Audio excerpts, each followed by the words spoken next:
So we wanted to speak about defenses and how they work and what you can do with them in our setup.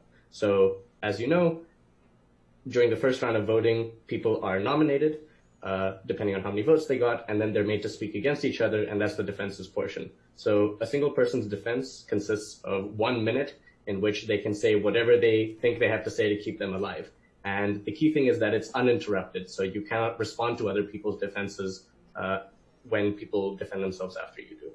Yep. So this is especially important for many reasons, but one of the most important reasons, especially why the defenses are uninterrupted, it gives people a chance to get their spin on the story out there, and it gives them the chance to essentially sell their own POV to the other players, and that a lot of that just involves emotion. So one of the things we consistently see after you've heard thousands and thousands of defenses given over the years is that it's not the content of your defense that usually matters the most. It is the emotion.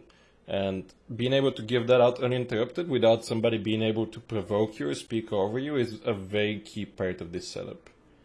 Yeah. And another really critical consideration is where in the order of defenses you fall.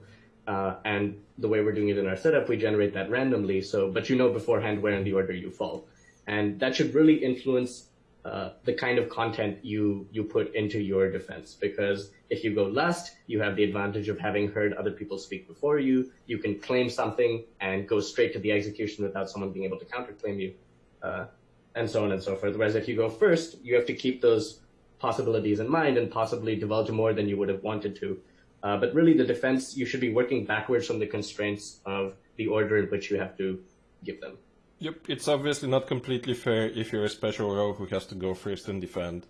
But at the same time, going last and claiming should be raising some black or red flags for people. I've been watching too many pirate movies recently, I'm sorry. But a good defense, when you take all these constraints into account, is usually the difference between staying alive or not. A real police officer can claim last and stay alive as long as they shape their defense around that and make it believable, or at least more believable than the people who spoke before them.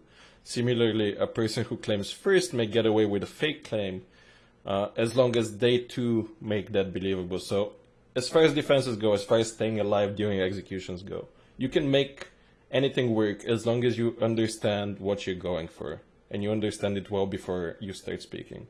So thank you for watching this, and we hope to keep these videos coming.